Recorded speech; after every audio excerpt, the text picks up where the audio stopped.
من به همین حدیث صحبت من انجام میتم.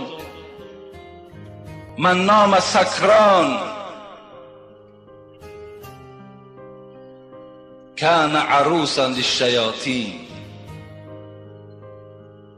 عزیزان ما و شما گفتن کسی که اگر شب عرق می نوشد و آمده با همین حالت در جایگاه خواب میکند، حالتی که مست است، کان عروسا للشیاطین، وای عروسی شیطان است.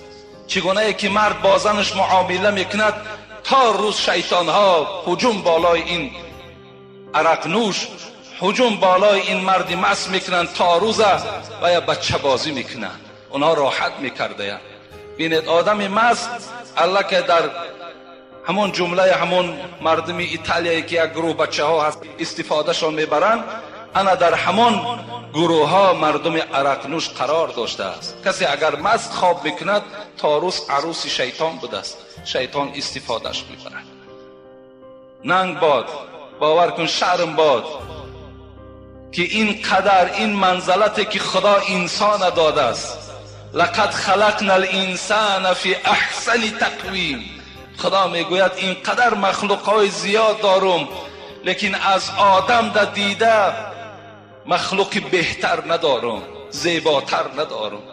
این مرتبه را تو در حالت مستی گم میکنی و شیطان که دشمن خدا و دشمن قرآن و دشمن مسلمان هاست، تو با وی زن میشوی تا روز تو را استفاده میبرد. چند قدر شرم است، چند قدر خجالت است که این قدر انسانیت تو از دست میدهی. خدا رحمت کنه صاحب تفسیر حسینی را چی میگوید؟ تو را رحمان همه گوید که ای مؤمن مخور باده. تو را رحمان همه گوید که ای مؤمن مخور باده. تو را ترسا همه گوید که در صفرا مخور حولا. نمیمانی زنا پاکی، نمیمانی زنا پاکی برای گفته رحمان، بیمانی شهد و شکر را برای گفته ترسا. حضرت میگوید ننگ بر تو باد ای عرق نوش که همون پروردگاری که خالق توست، همون پروردگاری که همه نعمتها را برای تو مهیا کرد، همون پروردگاری که این قدر اعضاهای درست برای تو داد، در هر یک اعضای تو عدالت کرد، همون پروردگاری که اگر خواهد با زلزله تمام دنیا را نابود میکند، همون پروردگاری که با شمال میتواند دنیا را نابود کند، همون پروردگار برای تو بنده چی میگوید؟ مخور باده، عرق ننوش. ترسا چی میگوید؟ ترسا میگوید در حالت بیماری شیرینی نخور. یعنی اگر شما نزد یک دکتر روین، اگر شما را کسل قند برارن، میگوید که تو برای تو شیرینی خوردن، گوشت گوسفند خوردن منع. حسین وعیزی کاشفی که صاحب تفسیر حسینی است بگه ننگ به تو باد، سخن دکتر را میگیری برای از این بیماری نجات یافتنت، از حولا و از گوشت گوسفند از همه تو پرهیز میکنی و سخن پروردگار را قبول نمیکنی. تو را رحمان همه گوید که ای مؤمن مخور باده. وای گفته ایستاد از باده را نخور. وای پروردگار میداند که این باده برای شما ضرر دارد. این ماشین هایی که ما و شما حی میکنیم، اینها را زوادها میداند که کدام روغن برای این مناسب است و ما و شما را پروردگار انژینر ما و شماست، میداند کدام نوشاکی کدام روغن در وجود ما و شما پسند است.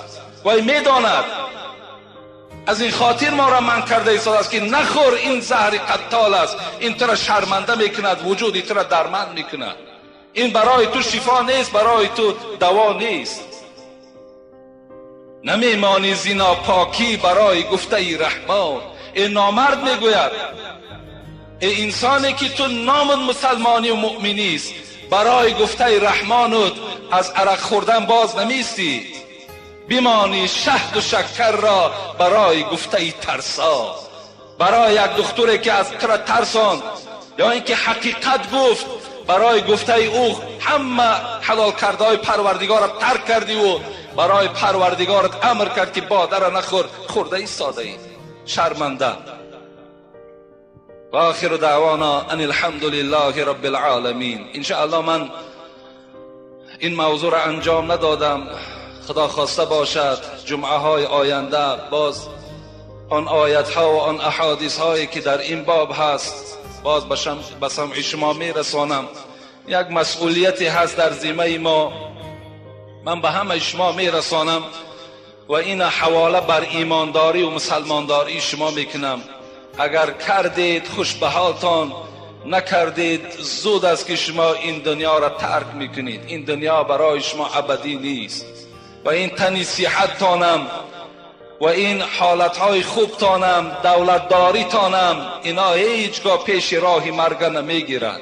خدا گفت و الیه المصیر، یقین دان که بازگشتت به سوی من است. رو 70 سال حیات ببین، 50 سال حیات ببین، رو در اسرائیل توابت کن، لیکن مرده تو را نزد من میارن، خواهی نخواهی پیش من میایی. تو کاری کنیم که باید که ما و شما خجالت نرویم، کاری کنیم که با یک چهره سرخ، کاری کنیم با یک ایمان با حبیب خدا رو پرو شویم.